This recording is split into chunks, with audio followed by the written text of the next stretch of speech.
హరి ఓం. మనం ఇదివరకు పాఠాల్లోనే పుల్లింగము, స్త్రీలింగము, నపుంసకలింగ పదాలు చూసుకున్నాము.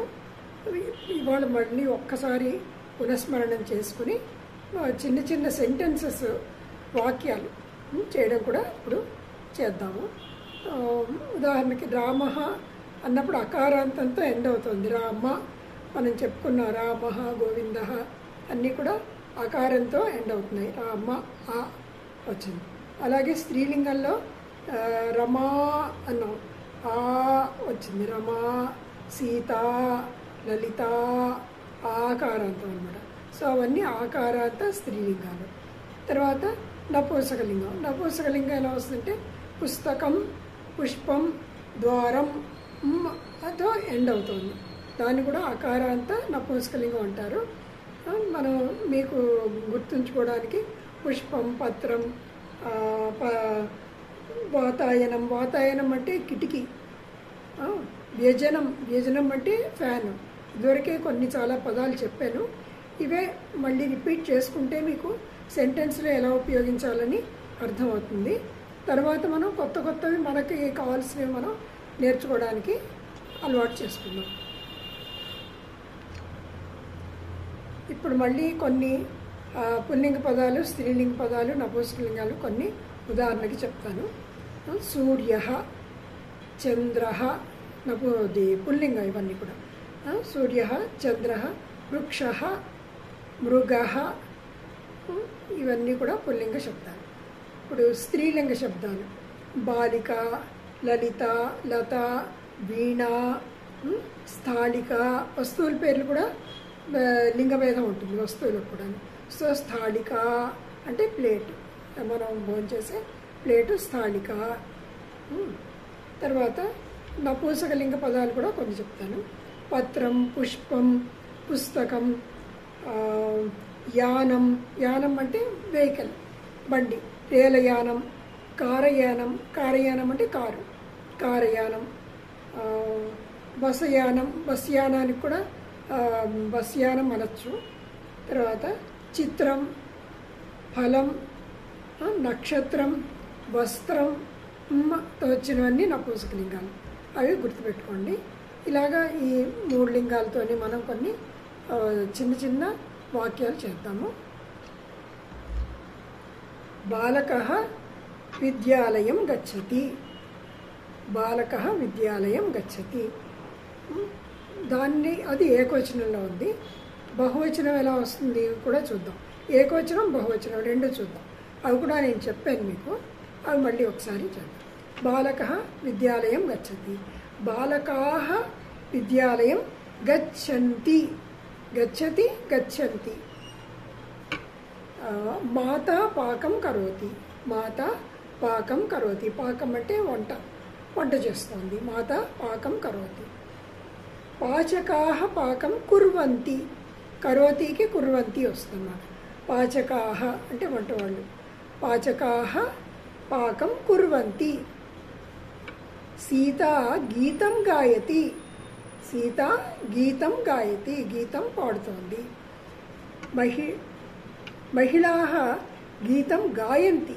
మహిళాః ఎక్కువ మంది కదా. సో మహిళాః గీతం గాయంతి. గాయతి, గాయంతి. బాలకः క్రీడతి. బాలకः క్రీడతి. బాలకాः క్రీడంతి. క్రీడంతి అంటే క్రీడతి, క్రీడంతి అంటే ఆడుతున్నారు. క్రీడతి ఏకవచనము, క్రీడంతి బహువచనము. సహ గచ్చతి. సహ అతడు. సహ గచ్చతి. తే గచ్చంతి. తే అంటే బహువచనం, వారు. సహకి బహువచనం తే. సహ తే. సహ గచ్చతి, తే గచ్చంతి. సహ ఆగచ్చతి, తే ఆగచ్చంతి. సా వదతి. సా అంటే ఆమె. సా వదతి, తాహ వదంతి. సాకి బహువచనం తాహ. సా తాహ. సా వదతి, తాహ వదంతి. సా గాయతి, తాహ గాయంతి. అనంతరం అశ్వః ధావతి. అశ్వః ధావతి. అశ్వః అంటే గుర్రం. గుర్రం.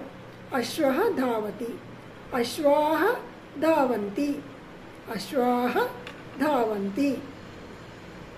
యానం అస్తి. యానం అంటే వెహికల్ అని చెప్పాను కదా. యానం అస్తి ఉంది. ఇదివరకు నేర్చుకున్న పదాలు. యానం అస్తి. యానాని సంతి. యానాని. యానం. యానాని అంటే ఎక్కువ. యానాని సంతి. ద్వారం నాస్తి. ద్వారం నాస్తి. ద్వారాణి సంతి.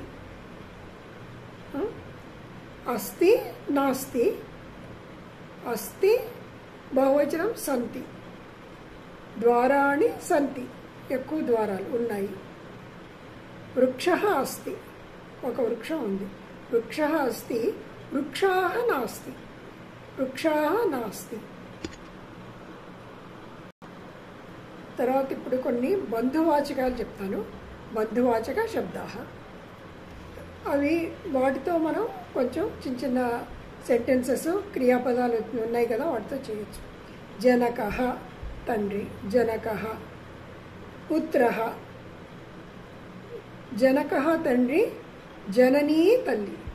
జనకః జననీ. పుత్రః కొడుకు. పుత్రః పుత్రీ. సహోదరః అంటే సోదరుడు. సహోదరః సహోదరీ. సహోదరి అంటే అది స్త్రీలింగం. సోదరి. అనుజః. అనుజః అంటే చిన్నవాడు అంటే తమ్ముడు. అనుజః అనుజా చెల్లెలు. అనుజః అనుజా. ఇక్కడే మీకు అర్థమైపోతుంది పుల్లింగ పదం ఏది, స్త్రీలింగ పదం ఏది అని అర్థమవుతుంది. అనుజః రామః కృష్ణః అలా అనుజః. అనుజా సీత లలిత అన్నమాట. అనుజా.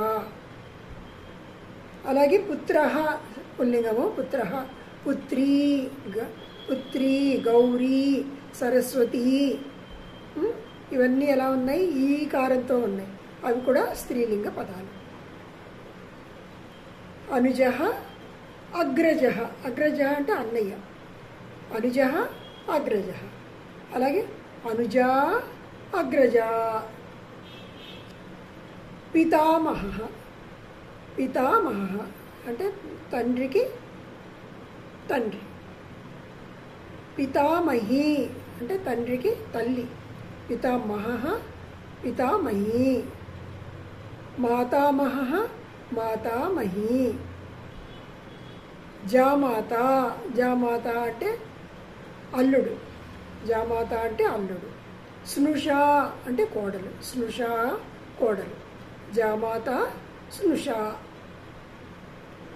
పౌత్రః. పౌత్రః అంటే మనవడు.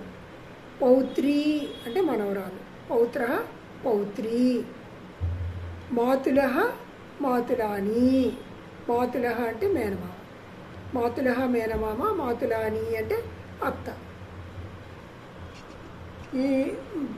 ఈ బంధువాచకాలతో మీరు ప్రశ్న కూడా చేయొచ్చు. మనం చెప్పుకున్నాం కుత్ర అత్ర తత్ర అన్యత్ర సర్వత్ర ఏకత్ర. ఏకత్ర అంటే ఒక చోట. ఏకత్ర. కుత్ర. కుత్ర ప్రశ్న. కుత్ర. జనకః కుత్ర అస్తి.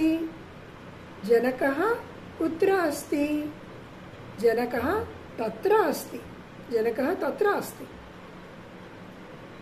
పుత్రీ కుత్ర అస్తి. పుత్రీ అత్ర అస్తి. పుత్రీ అన్యత్ర అస్తి. ఆ విధంగా ఈ బంధువాచకాలన్నిటితో కూడా మీకు ఇప్పటిదాకా అనుకున్న క్రియాపదాలు అవి ఉపయోగించి వాక్యం చేయడానికి ట్రై చేయండి. ఇప్పటిదాకా చెప్పినవంతా కూడా నేను వర్తమాన కాలంలోనే చెప్పాను. అంటే ఇప్పుడు జరుగుతున్న కాలం, ప్రెజెంట్ టెన్స్లోనే చెప్పాను అన్నమాట. తర్వాత పాస్ట్ టెన్స్, ఫ్యూచర్ టెన్స్ వాటికి మళ్ళీ నెక్స్ట్ క్లాస్లో చేద్దాము. ఇప్పటికీ వర్తమాన కాలంలో మీరు ప్రయత్నం చేయండి. జనకః పిబతి. జనకः కాఫీం పిబతి. జనకः పూజాం కరోతి. జననీ పూజాం కరోతి. కరోతి అంటే చేస్తోంది కానీ చేస్తున్నాడు అని కూడా వస్తుంది. जनकः पूजां करोति, जनकः जलं पिबति, माता जननी माता అని కూడా కరెక్టే, జనని అన్నం ఖాదతి, పౌత్రి చాకలేహ ఖాదతి, చాకలేహ అంటే చాక్లెట్.